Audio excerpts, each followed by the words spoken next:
kelas pertengahan. Golongan kelas pertengahan yang bekerja dengan kuat dan disiplin. Bayangkan seorang peguam muda, bayangkan seorang pensyarah muda yang datang kerja on time, buat overtime, bekerja dengan baik, berinovasi, berfikiran di luar kotak. Mereka ni disiplin bekerja. Lazimnya golongan inilah yang dari tahun ke tahun akan dipromosikan gajinya. Dapat promosi, naik tahtanya, dapat naik gaji. Tetapi Tuan Yang di-Pertua, bayangkan mereka ini dinaikkan gaji, mungkin RM1,000 ke RM2,000, tetapi bila sudah tiba nilai ambang, saya beri lagi satu contoh. Individu ini mungkin pendapatan isi rumahnya kini secara kolektif dalam 11 ke 12 ribu ringgit. Dapat promosi, dia kerja baik dengan disiplin.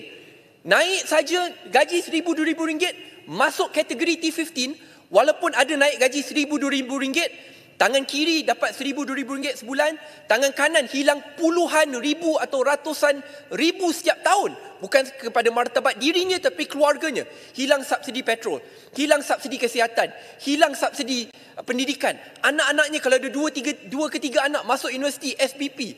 Saya rasa kita semua tahu kosnya sangat tinggi. Dia bukan ribu, puluhan ribu, kalau cantumkan boleh sampai ratusan ribu ringgit. Dengan ini kita bukan setakat membebankan. Dengan ini kita sedang menganiaya golongan pertengahan yang berdisiplin, bekerja dengan baik, yang akhirnya dapat promosi, tetapi promosi tersebut tangan kiri, tapi tangan kanan kita rampas jauh lebih banyak daripada golongan ini. Dengan itu menghukum dan menganiaya golongan kelas pertengahan. Ini kerisauan saya. Cukup kritikan, apa cadangan saya? Cadangan saya adalah dua perkara.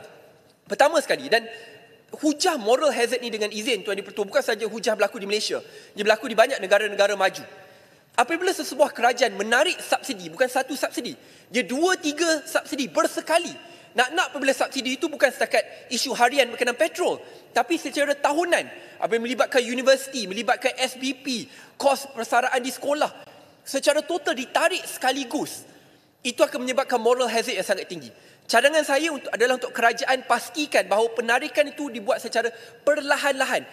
Secara petrol kita tunggu perincian kerajaan. Tapi saya paling takut tentang penarikan subsidi kesihatan dan pendidikan. Sebab saya dengar ucapan Yang Berhormat Perdana Menteri.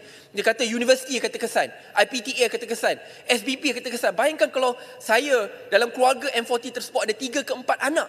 Tuan Yang di-Pertua, anak ada masuk SBP, lagi seorang ada masuk ke universiti.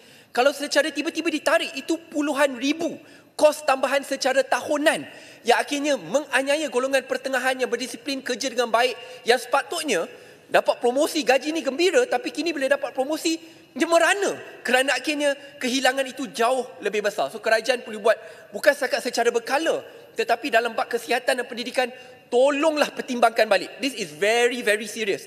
Kerana kalau dilakukan secara bersekali, moral hazard itu jauh lebih besar. Cadangan yang kedua pada masa yang sama adalah untuk prihatin kepada pendefinisian baru isi rumah, ambil kira juga status dan martabat wanita dalam keluarga tersebut. Kerana kalau diambil kira secara bersekali, lelaki dan juga wanita, saya risau Tuan Yang di-Pertua akan ada impak yang mungkin secara tidak langsung, seperti saya terangkan bagaimana wanita akhirnya akan dinasihati atau didesak untuk berhenti bekerja supaya anak-anaknya boleh dapat subsidi pendidikan dan kesihatan yang diperlukan.